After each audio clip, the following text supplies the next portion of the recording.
नमस्कार, वंदे मातरम। मैं हूं श्यामगिरी। आप देख रहे हैं हमारा चैनल मुद्दा भारत का। मुद्दा भारत का यानी मुद्दा आपका। मुद्दा है महाराष्ट्र के पॉलिटिक्स का। लेकिन हम महाराष्ट्र के पॉलिटिक्स के अलग अलग विषयों पर हम आज चर्चा करेंगे, क्योंकि कई विषय हैं, उसको अलग अलग करने में जाएंगे तो कुछ खास मज़ा नहीं आएगा। तो हम सत्य साहब से रिक्वेस्ट किए हैं कि अलग अलग विषय जो है उस पर एक ही वीडियो में हम बना देते हैं। उसमें स्पोर्ट्स भी आता है, वर्ल्ड कप जिसकी लोग काफ़ी उत्सुक थे, काफ़ी लोगों में कौतूहल था कि विश्व कप भारत जीतेगा, लेकिन ऐसा नहीं हो सका। तो ये सब चर्चाएं हैं। चलते हैं आगे। लेकिन आगे बढ़ने से पहले हमारा रिक्वेस्ट है, चैनल को सब्सक्राइब कीजिए, जो हम हमेशा लास्ट में करते हैं, लेकिन जो पहले भी कर रहे हैं, क्योंकि लोग भूल जाते हैं कि सब्सक्राइब करना भी है। नहीं, अभी जो सब्सक्राइबर हैं वो हमारे फैमिली जैसे हैं, वो वीडियो देखते भी हैं, कमेंट भी करते हैं, और जो लिंक के थ्रू देखते हैं या पहली बार देख रहे हैं, उनसे रिक्वेस्ट है कि वीडियो को सब्सक्राइब करें। अभी मैं आज सर एक बड़ी घोषणा आपके और आपके दर्शकों के हित में करने जा रहा हूँ। जी। आज सुबह मुझे एक महानुभाव मिले थे जी। और मैं पहचानता नहीं था उनको, तो आए, वो बोले कि आप कमेंट से घबराते क्यों हैं? बोले आप कमेंट खुद देखते नहीं, आपकी टीम देखती है जी। और वो टीम में से वो जो लोग हैं वो आपको कमेंट में से कुछ एक दो कमेंट्स बताते हैं, ऐसा आप ही बोलते हैं। आप डायरेक्ट मोबाइल नंबर देते हैं आपका, तो किसको अगर आपको ये करना है तो वो डायरेक्ट कर सकता है आपको मोबाइल, मगर मोबाइल आता नहीं है क्योंकि आप वो सब रिकॉर्ड करके रखते हैं, फिर उसमें भी लफड़ा करते हैं, आप पुलिस लाते हैं। तो बोला कमेंट्स ये एक वृत्तपत्र स्वातंत्र का ही भाग है। यस। और बोले आप एक जो बोलते हैं तो कभी कभी ऐसा हो सकता है कि आपको भी हमसे मार्गदर्शन मिलेगा। तो हमारे मन में विचार क्या चल रहा है, वन वे ट्रैफिक क्यों करें आप, टू वे ट्रैफिक करो। मैं बोला गिरी साहब तो कब से मेरे पीछे पड़े हैं कि ये कमेंट का बंद मत रखो, चालू करो, उससे लोगों से संवाद होता है, लोग आपस में संवाद करते हैं। मैं आज से ओपन कर रहा हूँ। क्या बात है, बहुत बहुत हमारे सभी जो वीडियो रहेंगे उसमें कमेंट्स ओपन कर रहे हैं हम लोग। और अगर आपको मुझे डायरेक्ट कुछ मैसेज भेजना है तो मेरा नंबर भी मैं 9820 मैं डिस्प्ले डाल 019 आपका नंबर में डिस्प्ले। हाँ, 9820 उसके ऊपर आप मैसेज कर सकते हैं, फोन मत करो, शूटिंग बीटिंग चालू रहता है। दूसरी बात है कि अगर गंदे शब्दों में उसमें कुछ आपने किया, गंदे शब्दों में, भद्दे शब्दों में, गाली, अभद्र, अश्लील, तो मैं सीधा पुलिस कंप्लेन करूंगा और आपको ढूंढने में मेरे को 5 मिनट नहीं लगेंगे। आप कोई भी झूठे नाम से कुछ भी करो, आपको कमेंट करना, आप नहीं अगर कर सकते हैं। दूसरा ऑप्शन भी है ना सर, अगर आपको पसंद नहीं है तो उसको डिसलाइक कर दो। नहीं, डिसलाइक भी क्या कमेंट आता है उसमें। हाँ, नहीं, डिसलाइक में बंद कर दिया। नहीं, अभी जैसे आप कोई वीडियो लाइक करते हो वैसे डिसलाइक भी होता है। नहीं, बंद कर दिया वो ऑप्शन, अभी डिसलाइक नहीं होता है। हाय सर, हाय आप देख सकते हैं, हाय मैं आज ही देखा। पक्का एक उंगली ऐसा रहता है, एक उंगली ऐसा रहता है, ऐसा दबा दो, डिसलाइक। बताया डिसलाइक बंद नहीं, जैसा ऐसा वाला कमेंट को ही आप हम ओपन कर रहे हैं, मगर अगर गाली गलौज, अभद्र, अश्लील और गाली ऐसी मिला नहीं, तो मैं तुम्हारे 12 बजा दूंगा। मेरे को 5-10 मिनट में आपका सच्चा नाम, सच्चा कौन से मोबाइल से किया था, क्या किया था, सब पता चलता है, मेरे पास यंत्रणा है। मगर आप कमेंट अगर करेंगे, क्रिटिसिज्म भी करेंगे। नहीं सर, सब समझदार लोग हैं, अच्छे लोग हैं, हमारा बुरे लोग नहीं। मुद्दा आपको पसंद आना ही चाहिए, ऐसे कुछ नहीं है। हम भी कितने झगड़ते हैं आपस में। तो आज से सर हम कमेंट ओपन कर। राजनीति में लोग अपन झगड़ते हैं लेकिन साथ में खाना खाते हैं, ऐसा नहीं होना चाहिए। हाँ, जो है पॉजिटिव रखो। अरे सभी पॉलिटिशियन बाहर झगड़ते हैं, अंदर खाना खाते हैं। विषय डिस्कस करते हैं, हो सकता है आपको पसंद न हो सकता है दूसरे को पसंद हो, तो ऐसी बात नहीं है। अगर आपको कमेंट्स अगर को लाइक नहीं है तो डिसलाइक कर दो, खत्म बात। हाँ, नहीं तो आप कमेंट करो, खाली भाषा का जरा थोड़ा ये रखो, मैं सेंसिटिव हूँ भाषा के बारे में। और गिरी साहब की कब की ये इच्छा थी, मैं जिस दिन नहीं करता हूँ ना वो कमेंट चालू रखते हैं। मतलब मुझे उन लोगों ने बोला जो मुझे भी लगा कि मैं गिरी साहब की भी ये है, और वो दिल खोल के बोलो, दिल खोल के डायलॉग करेंगे, संवाद करेंगे, वाद भी करेंगे, मगर वितंडवाद नहीं करेंगे। हम संजय राउत नहीं है, हम नितेश राणे नहीं है, हम लोग एक मर्यादा। और आपसे ये भी अनुरोध है कि मुद्दा आपका ही है, आपको कुछ शिकायत है, कुछ है तो आप हमें कमेंट्स लिखिए। अरे मैं तो बोलता हूँ आप हमको ऐसे मुद्दे दीजिए जिसके ऊपर हमसे वीडियो चाहिए। यस, हम चर्चा करेंगे उसके ऊपर, हम बिल्कुल वीडियो बनाएंगे। प्रशासन हमारी वीडियो देखती है, प्रशासन वाले क्या, मेरा ही एक चैनल, मतलब एक ये कंपनी है प्रोफेशनल डिजिटल मार्केटिंग वाले, वो 5,000 ऐसे लोगों को डायरेक्ट थोड़ा सा ये करते हैं, शॉर्ट करते हैं और भेजते हैं कि जो वो देखते हैं, और वो सब आमदार, खासदार, मंत्री, उनका स्टाफ, IAS IPS सब जगह जाता है। तो आपका भी कमेंट वहां तक पहुंचेगा अच्छी तरह से, अगर वो ठीक है हम सेंसर करेंगे उसको, उनको भेजने के लिए, बाकी यहाँ तो आएगा। तो सर ये एक बड़ी घोषणा आज मैंने कर ली है, जिसका आपको बहुत आनंद होगा, और आज से खुला कर दो। दूसरी बात ये है कि मैं सर छोटे छोटे कुछ सब्जेक्ट लेना चाहता हूँ। उसमें एक सब्जेक्ट ऐसा है कि कल देखो क्या जो हुआ ना, उसका मैं एक, मेरे मन में आप जानते हैं ना, अलग ही विचार आते हैं किसी चीज से। लोगों के मन में जो विचार आते हैं उससे अलग आते हैं। सर मुझे कल ऐसा लगा कि मेरे 99.99 दोस्तों ने मुझे बोला था इंडिया जीतेगी, पक्की जीतेगी। हाँ, 99.99 क्यों बोल रहा हूं मैं? क्योंकि मेरी बीबी ने बोला था नहीं जीतेगी। मेरी बीबी को मैं बोल रहा था कि आज रात को सेलिब्रेशन करना है, मुझे जाना है दोस्तों के साथ, ये सब होने के बाद वगैरह। तो बोली सेलिब्रेट नहीं कर पाएंगे आप। मैं बोला क्यों? बोली नहीं जीतेगा भारत। मैं बोला क्यों, ऐसा क्यों लग रहा है तुमको? वो बोली ये हमारी परंपरा रही है कि हम आखिर तक पहुंचते, रास्ते के एंड तक जाते हैं मगर मंजिल नहीं पाते। वही हमारी ट्रेजेडी है। बोले रास्ते के आखिर टप्पे तक जाएंगे और हार जाएंगे। देखो, और सच में हार गए सर। उससे मुझे और एक बात लगी सर, मुझे ऐसा लगता है कि मोदी स्टेडियम में ये मैच हुई, खुद प्रधानमंत्री नरेंद्र मोदी, अमित शाह वहां पे मौजूद थे, बड़े बड़े सेलिब्रिटीज मौजूद थे। सर मैं अगर मोदी साहब की जगह होता, अगर होता तो सर मैं मैनेज करता। क्या बात है सर, कैसे है ना, बुकी लोगों ने कल का मैच मैनेज किया था, सेमीफाइनल भी मैनेज किया था। सेमीफाइनल में न्यूजीलैंड आगे बढ़ रही थी, वो क्यों बढ़ रही? अगर 20-25 रन कम रहते तो जीत जाते। नहीं, जीता नहीं था उनको सर, वो सब पैसे का मामला चल रहा था। बुकी लोग मतलब बॉर्डर पे जाके हारना था। हाँ सर, सेमीफाइनल पूरा सेट था वानखेड़े में।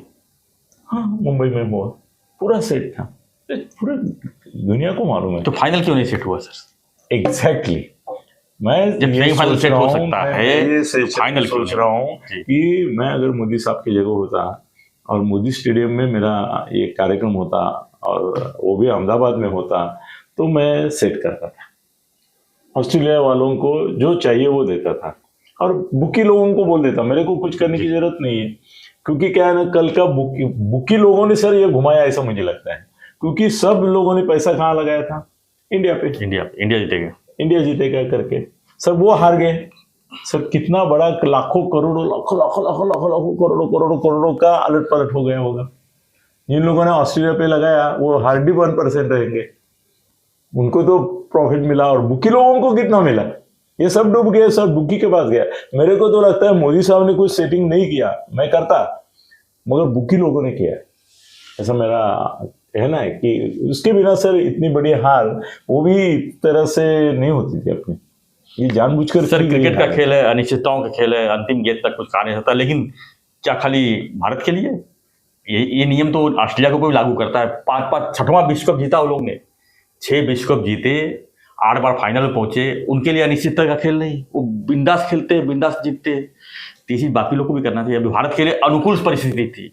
अहमदाबाद में मैच था, 1.5 लाख के करीब लोग जो है वहां पर मौजूद थे उत्साह बढ़ाने के लिए। पूरा देश, पूरा करोड़ों लोग हाजिर थे, करोड़ों लोग जो है टीवी, टेलीविजन, मोबाइल पे लाइव चल रहा था। बुकिंग मैनेज करके आपकी सेमीफाइनल, तो फाइनल आप मैनेज करना चाहिए, या तो बुकिंग को बोलना चाहिए। सर मैं एक बार बताऊं, मैं मैच पूरा देखा मैंने, ऐसे लग रहा था कि सारे खिलाड़ी थक गए एकदम। ऐसा क्यों?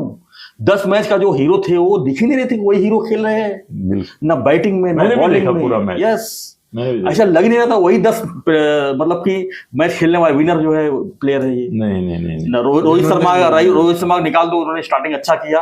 रोहित शर्मा के तरह अगर और बाकी लोग भी तड़ाकेबाज खेले होते तो स्कोर जो है 300 प्लस होता था।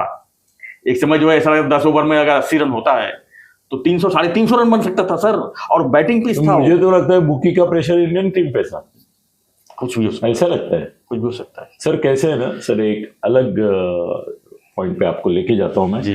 बड़ा शॉकिंग पॉइंट है सर। रात को मेरे को नींद नहीं आ रही थी, क्योंकि वह भी मायूस हो गया। आपको जानते हैं सर, अपना देश हार गया तो हार गया ना। सर हम तो रात को मेरे सब सीन चल रहे थे कि आखिर में ऐसा क्यों हुआ वैसा क्यों हुआ। नहीं, मैं तो बोलता ऑस्ट्रेलिया हूँ ही क्यों सीधा, जीतती है, सबसे बड़ी बात। बुकी लोगों ने इंडियन टीम, हम ऑस्ट्रेलियन टीम खरीदने की बात कर रहे सर हैं। अगर ऐसा हुआ है बुकी ने इनको तो ही नहीं, अगर ऐसा हुआ है तो फिर क्रिकेट देखना नहीं चाहिए, फिर बुकी लोग के साथ हम भी खेलेंगे, फिर हम भी जीतेंगे हम भी हारेंगे। सर अभी मेरे क्या फायदा अपना सर, मेरे दिल से दिमाग- अगर कोई चीज लगा लो हाँ, और उसमें असफल मिलता है तो फिर बहुत तकलीफ सर मेरे अगली बात सुनो, जी।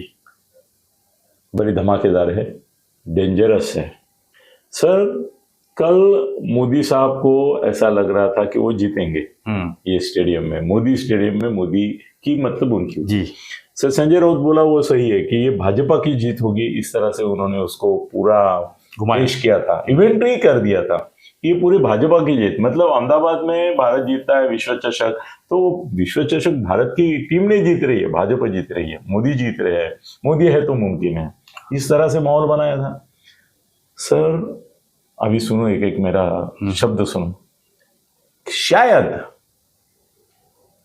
ऐसा ही गड़बड़ आने वाले 2024 के लोकसभा चुनाव में हो सकता है। जैसे मोदी तैयार बैठे थे, बीजेपी तैयार बैठी थी, पूरा भारत मोदी को, बीजेपी को और अपनी टीम को जीता हुआ देखने के लिए बैठे थे, सेलिब्रेट करने के लिए बैठे थे, और एनडीए के बदले यूपीए आ गई, भारत के बदले ऑस्ट्रेलिया जीत गई।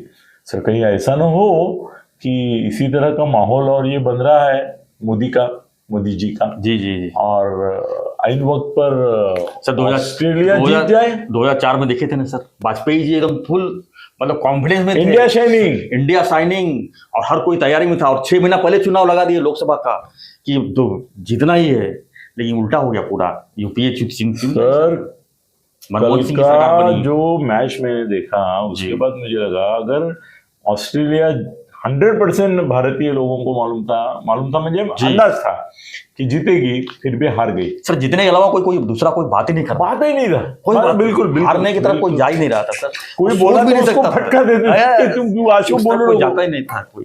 तो सर हालत क्या ऐसा 2024 के इलेक्शन में होने वाला है कि हम गुरुद्वार दर के चल रहे हैं कि मोदी साहब ही आएंगे, मोदी साहब ही जीतेंगे, और आइन वक्त पर एनडीए के बदले यूपीए आ जाए? सर अभी अगर ऐसा है तो ये लोग अभी से काम पर लग जाएंगे, और कॉन्फिडेंस जो है वो बनाएंगे कि 2024 में कुछ भी हो सकता है, तो मतलब कि अगर मैच हार सकता है तो मोदी जी भी को भी नुकसान हो सकता है, इसलिए पूरी तैयारी से लड़ेंगे। भारत अगर हार सकता है नहीं हारे ऑस्ट्रेलिया के आगे, तो मोदी भी राहुल गांधी के आगे हार सकते हैं, यूपीए के आगे एनडीए हार सकती है, कुछ भी हो सकता है सर। तो इनको भी सोचना चाहिए, बिल्कुल सोचना चाहिए कि देखो हम इतने गुरुद्वार के चले और अपनी वाट लगा दी, वैसा कुछ हुआ तो उधर। सर मैं अभी वो मेरा कॉन्फिडेंस ही हिल गया। मैं सर पहले से मैं ऑस्ट्रेलिया को यूपीए समझता था, मतलब उस एंगल से देख रहे थे आप, ऐसे यूपीए और बीजेपी। हमें वो मैच को इंडिया और भारत और ऑस्ट्रेलिया समझता ही नहीं था, मैं यूपीए वर्सेस एनडीए समझता था, एनडीए को मैं भारत समझता था, और उसी तरीके से सोच रहा था, और बोला कि इंडिया की जीत तो निश्चित है, और सर यूपीए की जीत हो गई। मैं बहुत धक्का बचा हूँ, क्योंकि मैं पूरा दिमाग मेरा उस तरह से मैंने सेट किया था कि एनडीए मतलब मोदी मतलब भाजपा, और सबसे बड़ी बात मतलब भारत की फाइट नहीं हुई सर, फाइट दी नहीं ना, हारे में तो फाइट होगा, फाइट करके हारे होते तो अलग बात है, फाइट नहीं की सर, सरेंडर जैसे होते, बैटिंग में सरेंडर, बॉलिंग में सरेंडर, फील्डिंग में सरेंडर, इतने कैच स्लिप में कोई खिलाड़ी नहीं। सेमीफाइनल में भी यही करते थे वो जी। उस समय वो खेल अलग था कि पास में ले जाके बुकी लोगों को कमाना था, शायद बोलना पड़ता है ना ऐसे। जी। तो कल भी सर ऐसा हुआ कि सर मुझे तो लगता है कि भारत में मैच है और ये है, और इतने सेटिंग करते हैं सर मैच में, क्या बोले, अभी सब सेट रहता है पूरा आईपीएल तो बनाइए सेटिंग के लिए। हाँ नहीं, और इनका सर क्रिकेट है ही नहीं, वो धंधा है बिल्कुल बुकी लोगों का, करोड़ों का, तो हमको सेट करना चाहिए था भारत के लिए।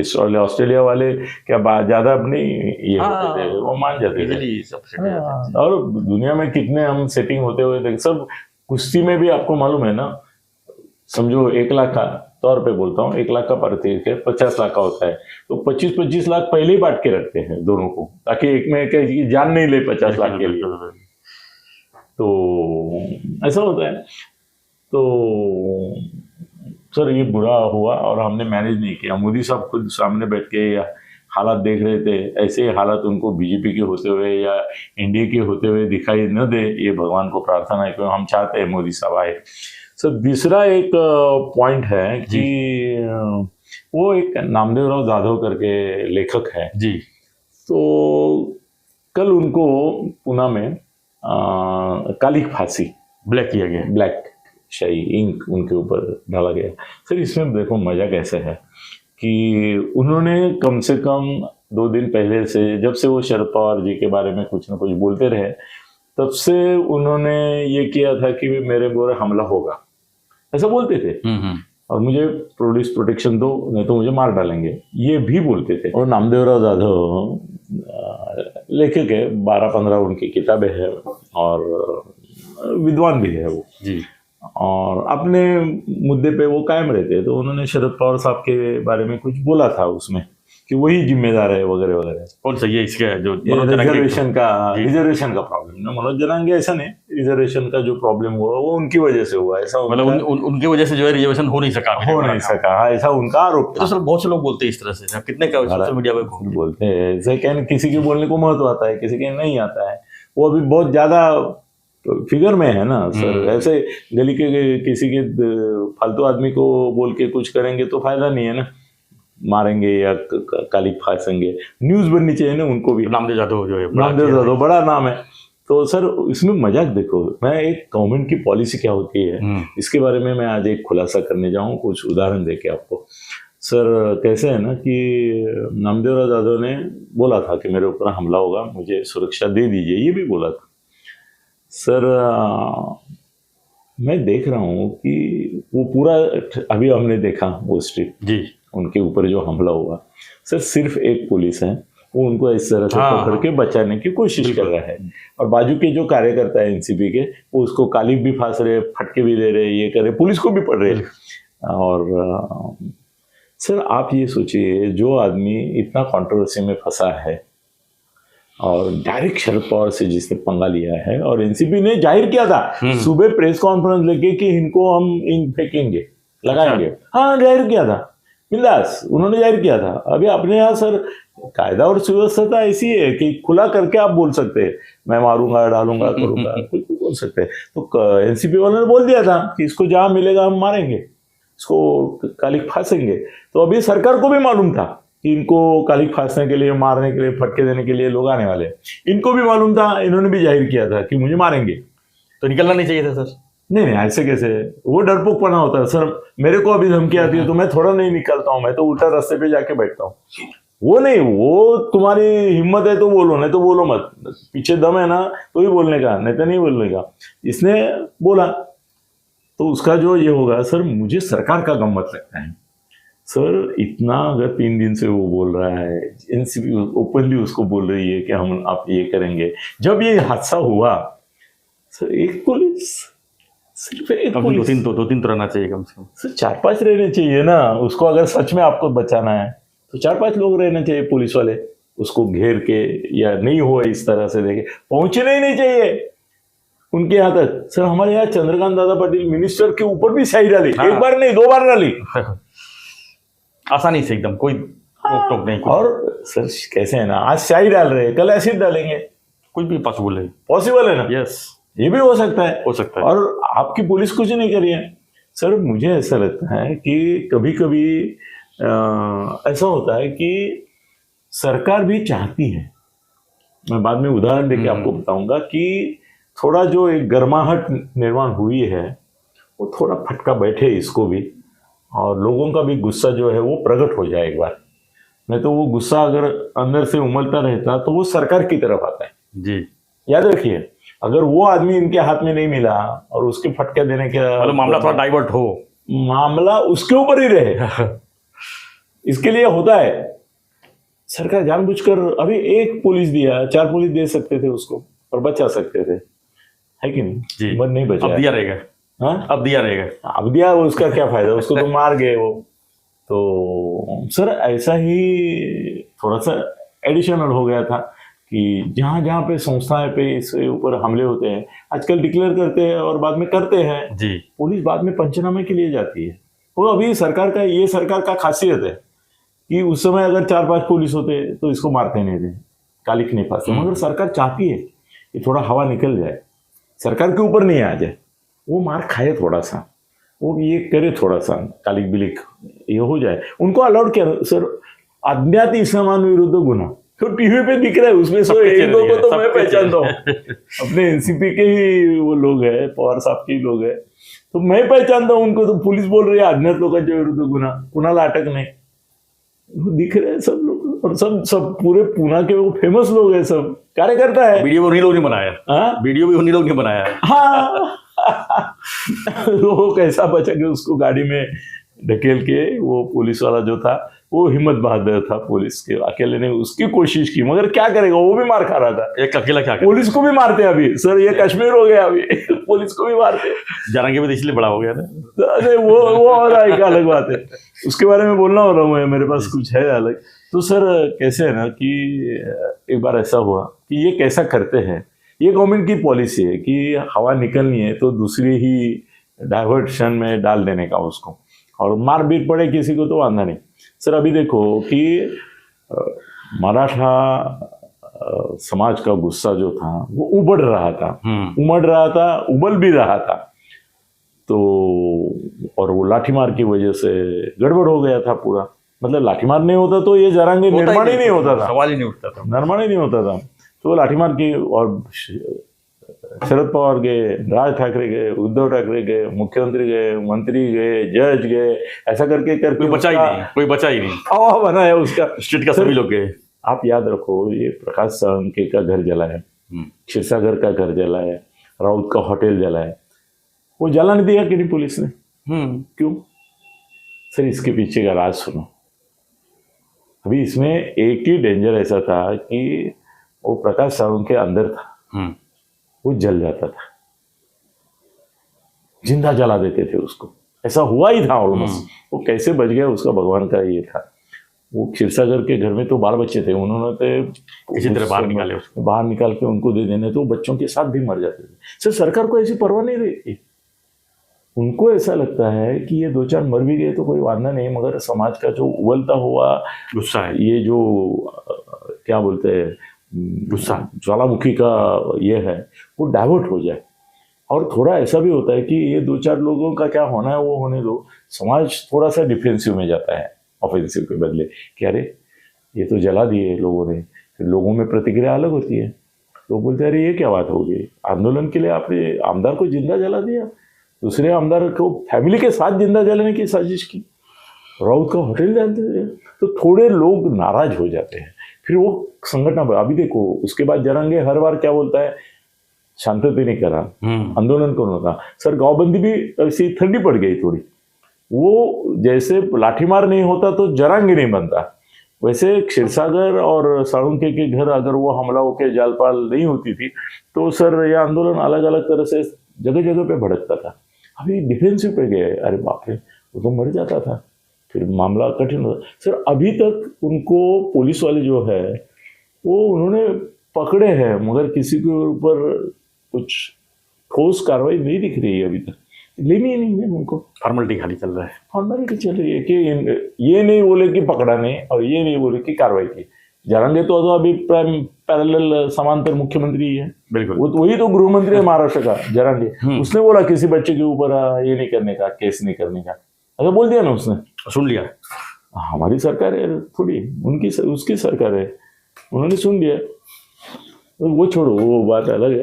मगर सर एक बार क्या हुआ, एक पुरानी कहानी बताता हूँ कि मेरा ठाणा में केबल टीवी था और बहुत, मैं अमिताभ बच्चन था ठाणा का, रोज 9 से 9:30 बजे तक मेरा चैनल चलता था और मैं बहुत स्फोटक न्यूज़ देता था, जैसे अभी हम यहाँ करते हैं, वहाँ केबल न्यूज़ था।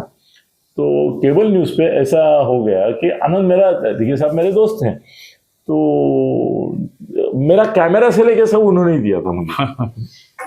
तो एक मैं मसाज पार्लर में ऐसा एक वीडियो बनाने के लिए गया, स्टिंज ऑपरेशन के तौर पे, और उन्होंने पहचाना नहीं मुझे। मैं थोड़ा वेषांतर वगैरह करता हूँ, एक दिन दिखाऊंगा लोगों को, मैं वेषांतर करता हूँ, आप पहचान नहीं पाए। क्या बात। अरे मेरे पास क्या क्या है, क्या बताऊँ मैं। तो मैं गया तो उन्होंने पहचाना नहीं। मैं छुपा हुआ कैमरा, उस समय ना वो कैमरा अलग आता था, शायद आपको याद होगा, या तो ब्रीफ केस के बाजू में रखते थे इधर। तो मैंने वो पेन कैमरा रख के मैं अंदर घुसा, और वो मसाज विशाज का ये जो सब था वो उसका मैं शूटिंग कर रहा था, मतलब चालू ही रखा था। तो क्या हो गया कि वो मसाज वाली जहाँ पे बैठी थी वहां पे उसके ऊपर आनंद दिघे का फोटो था। तो अनायासा मेरे मुंह से ऐसा निकल गया कि देखो दिघे साहब के फोटो के साक्षी से मसाज पार्लर चल रहा है, ऐसा मैंने बोल दिया। वो बोलते समय मेरे ध्यान में नहीं आया, मतलब मेरे को उल्टा उसका अर्थ देना था कि भाई इनका भी फोटो का दुरुपयोग कर रहे हैं, ये मुझे बोलना था।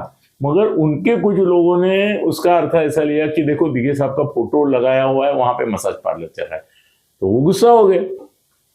अभी प्रॉब्लम उनका ये हो गया कि आनंद दिघे और मैं तो भाई से बढ़कर, तो मेरे ऊपर डायरेक्ट हमला कैसे कर सकते हैं, मगर गुस्सा उनका फूट रहा था। तो आनंद दिघे साहब मेरे घर आए, बोले यार तुम्ही ते बोलले ते आमचे शिवसैनिक जाम चिडलेत, ते बोलतात अनिल थत्तेला बघून घेऊ, हे घेऊ, अमुक करू, काय करूया।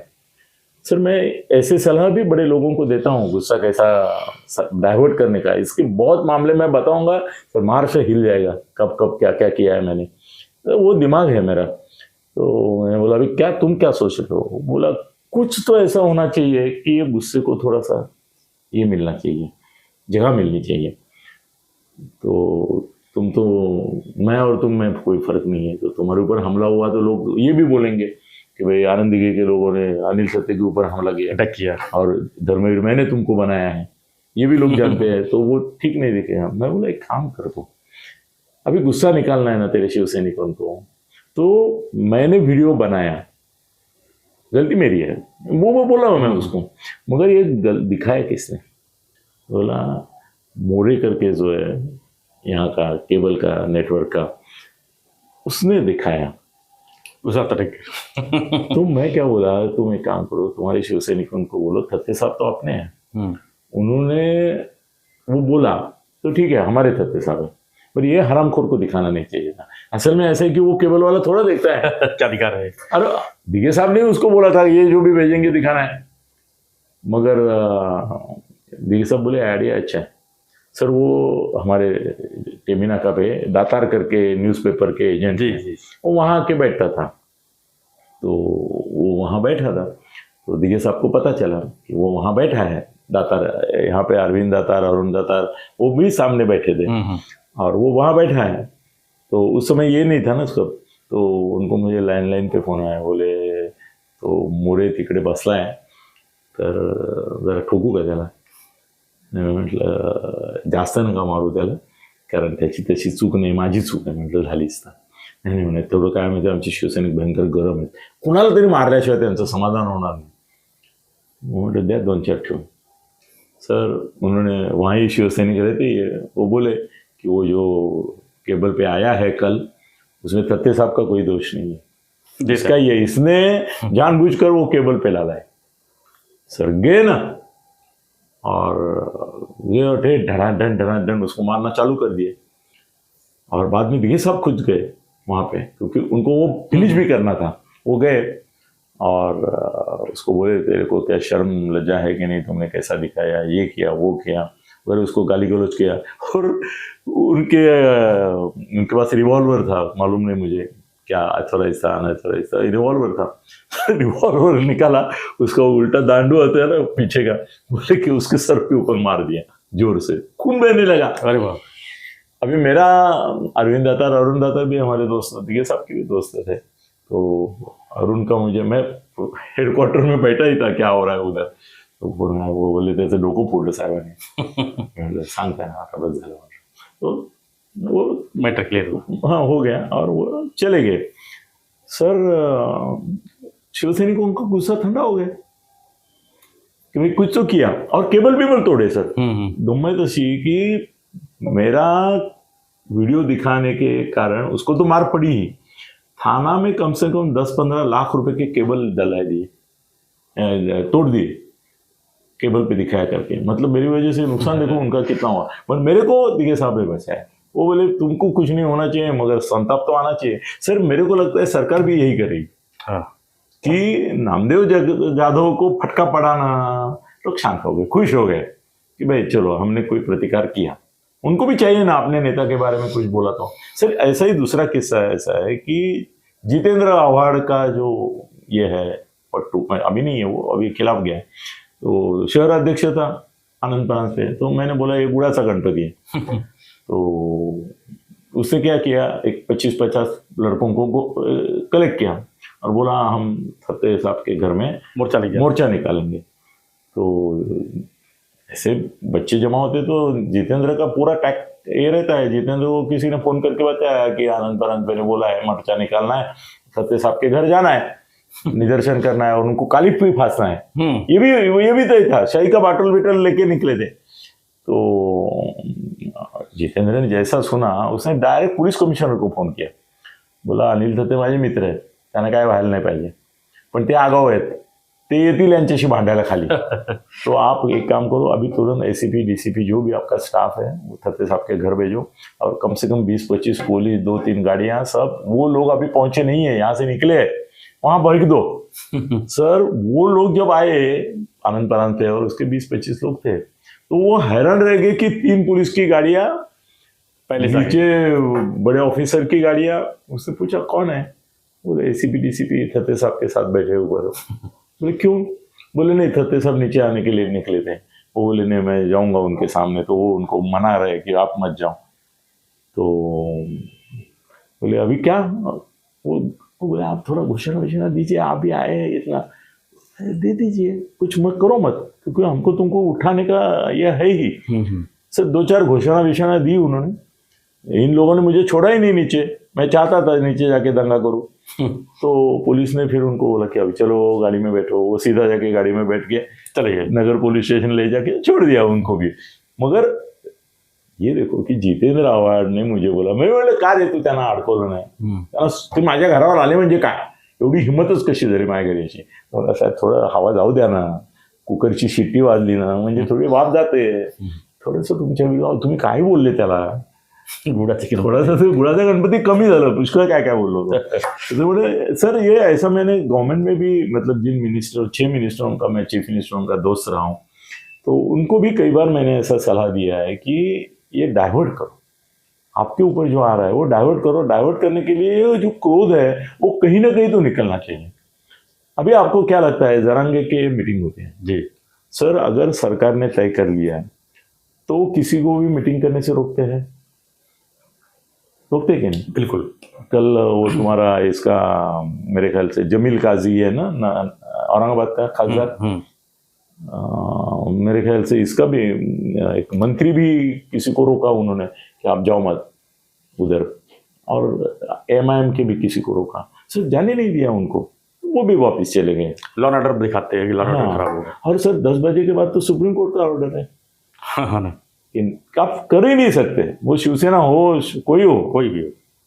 सर जरांगी पाटिल की लास्ट मीटिंग सुबह 4 बजे होती है रोज, थाना में है कल, आज अभी हो गई होगी, अभी नहीं 21 तारीख को ना, आज है ना, आज 20 है, तो कल है, कल 10 बजे है। नहीं मगर सुबह है 10 बजे, रात को नहीं है। मगर सर जरांगे को अभी पूरे महाराष्ट्र में पूरा पुलिस फोर्सेस उसको जेड सिक्योरिटी दे दी है, जरांगे को जेड सिक्योरिटी है। सरकार चाहती है कि वो जाए गांव गांव, बोले, वो गुस्सा जो है वो थोड़ा सा निकल जाए, क्योंकि वो गुस्सा भी ये खा रहा है। और सर सरकार होशियार है, वो उसी के साथ साथ ओबीसी को भी बढ़ावा दे रहे हैं, ओबीसी नेताओं को दे दिया ना, वाई सिक्योरिटी दे दिया अपने, वो मेरे ख्याल से कौन है, वडेट्टीवार है ना, उनके खिलाफ कौन बोला, विजय वडेट्टीवार, वो अपना कांग्रेस, तो उसको वाई सिक्योरिटी दी, विरोधी पक्ष नेता बावनकुळे को भी वाई सिक्योरिटी दे दी। तो ओबीसी नेताओं को भी वाई सिक्योरिटी दे रहे हैं और इनको तो जेड सिक्योरिटी दे रहे हैं। वो चाहते हैं कि ओबीसी का भी गुस्सा प्रकट हो जाए, इनका भी हो जाए, दोनों आमने सामने आ जाए, फिर इनको इनकी दहशत बैठे, इनको इनकी दहशत बैठे, इनको धक्का रहे कि भाई कल अगर कुछ हो गया तो ओबीसी भी 60% है, 15 करोड़ में 3 करोड़ दूसरे होंगे, मगर 6-6 करोड़ ये दोनों है ना, 5-6 करोड़। तो ये आपने सर, सरकार ऐसा मस्त खेल खेल रही है, दाद देनी चाहिए। देखो मराठाओं का जो गुस्सा है वो प्रकट होने लगा, इन्होंने कुछ नहीं किया, होने दिया। बाद में ओबीसी का जो गुस्सा था वो रिजर्व में रखा। जैसे ही एक पड़ाव आ गया, भुजबल को आगे करके जरांगे को शह दिया। भुजबल मंत्रिमंडल में है ना सर जी। कोई मंत्री अपने सरकार की टीका करता है क्या? ये क्या गवर्नमेंट है, ये क्या होम मिनिस्ट्री है, 75 पुलिस जख्मी हो गए, ये सरकार का ही मंत्री बोल रहा है, तो उसको बिना परमिशन बोलेगा वो? नहीं, छगन भुजबल बिना परमिशन बोलेगा? है वो है बिंदास है, मगर सर उसको भी ये है ना, थोड़ा सा तो मिनिस्टर है ना, वो सामूहिक जवाबदारी रहते हैं। और उसको तो कैसा है ना, इधर से जरांगे को 100% फ्रीडम दिया है, इसको भी 100% दिया है। भुजबल को कोई रोका नहीं है, उल्टा भुजबल की सिक्योरिटी सर Z+ हो गई। अगर भुजबल को रोकते तो ये होता है सरकार जो है ओबीसी के खिलाफ हो जाएगी। हाँ, ये मैसेज ओबीसी वोट अभी भुजबल के अंदर है। कैसा है कि मनोज जरांगे की वन साइडेड सब कुछ कर देंगे, बोलेंगे ओबीसी वाले कुछ पड़ी नहीं, ओबीसी ठीक है कर दो, वो भी आ जाता उनके ऊपर। नहीं, और ओबीसी सर मेजोरिटी में है महाराष्ट्र में, तो उनको भी संभालना ही है उनको। तो अभी इसके लिए क्या है ना, दो चीजों में ये फंसी है सरकार। मनोज जरांगे को लगाम लगाने के लिए ओबीसी को आगे ला, उसको लगाम नहीं, वो भिड़ाने के लिए सर, वापस भिड़ेंगे। लगाम लगाना अलग बात है और भिड़ाना अलग बात है। भिड़ा के जो है कैसे है ना, इनका जैसे जैसे भुजबल बोलता जाएगा और भड़क भड़क भड़क भड़क बोलेगा, ये भी तरक तरक तरक होते जाएंगे। वैसे इसको भी सोचना पड़ेगा ना कि भाई वो वन वे चल रहा था ना, कि उसने क्या बोला, 6 करोड़ लोगों को आसमान से गिरा दो पर्चा, उसके ऊपर खाली आपका नाम लिखो और हो गए। अब ऐसा नहीं बोलता है, अभी उसने थोड़ा सा भाई जिनके पुरावे मिलेंगे उनको करो, फिर उनके हिसाब से दूसरों को करो, थोड़ा सा वो भी रिजनेबल हो रहा है। मगर ये अगर नहीं सामने आता तो वो भी रिजनेबल नहीं होता, ड्राइवर करना पड़ता है। ये सरकार का है, और इसको भी जेड उसको भी जेड, उसमें भी कुछ नहीं सर। ऐसा होता है कि किसी आदमी के खिलाफ अगर बहुत ही हंगामा होने लगा ना, तो एक दूसरा आदमी आगे कर देते हैं कि जिसकी वजह से वो डाइवर्ट हो जाता है। इसका किस्सा मैं जितेंद्र आव्हाड से मैं सुना हूँ कि जब महाराष्ट्र में पॉलिटिकल चक्कर बहुत चल रहे थे, तो अचानक से एक दिन जितेंद्र आव्हाड ने बाबा साहेब पुरंदरे को महाराष्ट्र भूषण मत दो, ऐसा पुरी छोड़ दिया। नहीं, पुरी ने प्रेस कॉन्फ्रेंस लेके बोला कि भाई वो शिवाजी की बदनामी की है उन्होंने, तो उनको मत दो। सर उस हंगामे में इतने इशू बाहर रह गए जो चर्चा में थे। अभी भी ऐसे है ना, ये सब इसमें जो बेकारी है, महंगाई है, सब जो इश्यूज है, किसान आत्महत्या है, सब बाजू में रह गए, वो सब बाजू में हो गए। खाली मराठा खाली बीजेपी का एक नुकसान हो रहा है जो मैं देख रहा हूँ इसमें, कि ये जातीय संघर्ष के कारण धार्मिक संघर्ष जो उनका एजेंडा था जी बीजेपी का, उसके ऊपर वो चुनाव लड़ना चाहते थे लोकसभा, वो थोड़ा सा पीछे हो गया। निकालेंगे वो, अभी टाइम है, अभी बहुत 6 महीने 2 महीने ये खेल चलने देंगे। 24 दिसंबर को तो कुछ होने वाला है नहीं, सरकार कर ही नहीं सकती है कुछ। तो फिर जरांगे को भी अभी क्या होता है ना सर, एक बार आमरण उपोषण जाहिर किया ना, तो वो खाली इनकी अपने ताकत है गुरुजी की कि वो इसका पानी भी नहीं पी के ये करते रहते हैं। अन्ना हजारे हाँ, वो 100 बार किया ना उन्होंने, बाकी लोगों को अपना जीवन की बाजी लगानी पड़ती है। अभी ये तीसरी बार उपोषण करेंगे तो सर इनके ऊपर प्रॉब्लम हो जाएगा। अभी ये क्या करेंगे, 24 दिसंबर को कुछ होने वाला नहीं है, ये तो पक्का है। सरकार देगी नहीं, ये पक्का है। ओबीसी मानेंगे नहीं, ये पक्का है। कोर्ट मानेंगे नहीं, ये पक्का है। तो पक्का क्या, तो करेंगे पक्का क्या है, जो आंदोलन करना पड़ेगा जरांगे साहब को। अभी साहब बोलता हूँ क्योंकि जज भी उनको सर बोलते हैं ना जज भी बोलते ना उनको ऐसे करके बोलते थे क्या क्या। तो 24 तारीख तक कुछ होने वाला नहीं है। क्या होगा, जिनके पास 4 आजोबा पड़दोबा खापर मंदोबा का ये मिलेगा, उनको अग्री सर्टिफिकेट देने से क्या, अपना कुंडी सर्टिफिकेट देने से क्या होने वाला है। 6 करोड़ है ना तुम्हारे, 5 करोड़, उनमें से 50,000 या 5 लाख भी दिए, 10 लाख भी दिए, तो बाकी बचे ना, उनका क्या करेंगे। और इसके पास सरकार के पास कोई सोल्यूशन ही नहीं है। तो शरद पवार बहुत होशियार है, उन्होंने बोला कि सरकार ने अगर प्रॉमिस दिया है कि हम करेंगे, तो उनके पास सोल्यूशन होगा। उनको मालूम है इनके पास कुछ नहीं है, उनको पक्का मालूम है, वो बराबर बोल गए। अभी सर थोड़ा सा एक दूसरा इशू हम लेते हैं कि अचानक से सदावर्ते गायब हो गया, ध्यान में आया आपके? ओ हाँ, आया? बिल्कुल बिल्कुल। परसों तक कौन था आगे, भुजबल आने से पहले? यही थे ना सदावर्ते जी, गुणरत्न सदावर्ते। गुणरत्न। सर कहाँ गए? किसने उनको बाजू में किया? सिर्फ एक इस बात है, हाँ। सुनो, तो ये कभी कभी मुझे लगता है ना, मुझे ज्यादा मालूमात होती है और वो ऐसे लोगों से होती है कि वो लोग बाद में मुझे ना असल में दोस्त होने के कारण गाली देते हैं। अरे कार्य बोलना ते नव्हतं, सिक्रेट होता आमचं, कशाला सांगितलं? सर ऐसा है कि सदावर्ते जो है ना वो ओबीसी नहीं है, वो बीसी है, जबकि उसने लाभ वगैरह लिए नहीं, ऐसा वो बोलता है, वो ठीक है, हो सकता, मगर एक बीसी मराठा के खिलाफ खड़ा हो जाता है तो वो संघर्ष अलग हो जाता है, और एक ओबीसी नेता भुजबल जैसा खड़ा हो जाता है, वो ओबीसी का 6 करोड़ ओबीसी का 5 करोड़ मराठा के खिलाफ, तो मामला अलग बनता है। और ये भुजबल जो बोल रहे हैं, मुझे पक्का डाउट है, पक्का ये है, बोलते बोलते मैं थोड़ा डाउट है करके बोल गया, सर ये बीजेपी के कहने से होगा। फडणवीस, वैसे भी उनके दाग लगा हुआ, फडणवीस का आदमी है। उनके ऊपर नहीं, इसलिए मैं ज्यादा बोलता हूँ, बोलते तो आप ज्यादा बोलने लगे। अभी मैं इसलिए नाम ले रहा हूँ क्योंकि उनके ऊपर आरोप लग चुका है कि फडणवीस का आदमी है, भुजबल के ऊपर नहीं है, सदावर्ते के बारे में है। सदावर्ते भुजबल अपना आदमी है, खुद का आदमी है वो। मगर सर भुजबल साहब भी बिना शिंदे और इनसे बात किए बिना, अजित दादा से बात किए बिना इतना बड़ा कदम नहीं उठाएंगे। उठाएंगे? कदापि नहीं। सर शिंदे, फडणवीस और अजित दादा दोनों पक्ष के साथ है, जरांगे भी उनका, भुजबल भी उनका, और ये भी सदावर्ते भी। सदावर्ते पीछे पड़ गया अभी, सदावर्ते का कोई ये नहीं रहा। सर क्या है ना, वो ओबीसी नहीं है, उसके आगे करके करेंगे तो उसको एक अलग एंगल आ जाता है, मगर ओबीसी वर्सेस मराठा अगर लड़ाना है तो यही काम क्या है, तो हो रहा है, देखते हैं अभी आगे क्या होता है। तो 24 दिसंबर को अभी एक महीना के ऊपर है अभी टाइम, देखते हैं अभी। अब बीच में नहीं, मगर माहौल आप अगर सोच रहे हैं कि सबको कुणबी प्रमाण पत्र मिलेगा, वो तो पॉसिबल नहीं है। और दूसरी बात है कि अभी मुझे ये भी खबर मिली है कि स्थानिक स्वराज्य संस्था में भी हमको चुनाव लड़ना चाहिए, ऐसा प्रेशर इनके ऊपर आ रहा है, जरांगे के ऊपर।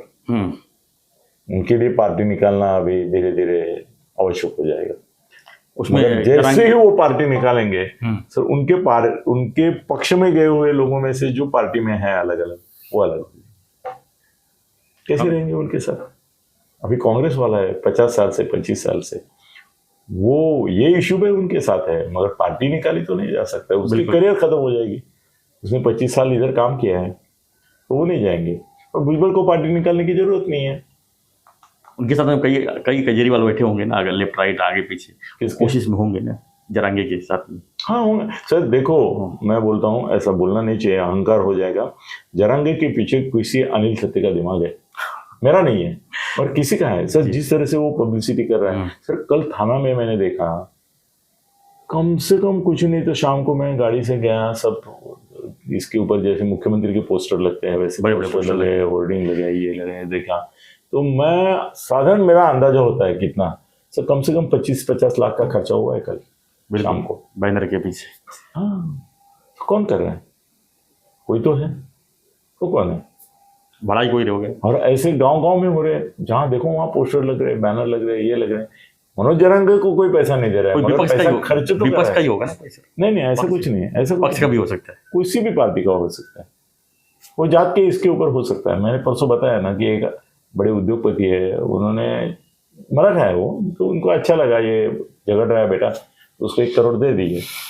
जैसे ही बीजेपी नेताओं को पता चला, उन्होंने रेट डाले उसके ऊपर और उसको अभी बीजेपी में आने पे मजबूर किया 100 करोड़ देके। क्या बोले अभी सर, दुनिया बहुत अलग है। चलो आज जो सब्जेक्ट सामने थे उसके बारे में हमने बोल दिया है। अगर हमसे किसी के बारे में कुछ टिप्पणी अलग हो गई हुई थी तो अभी आपको गाली देने के लिए कमेंट बॉक्स खुला रखा है।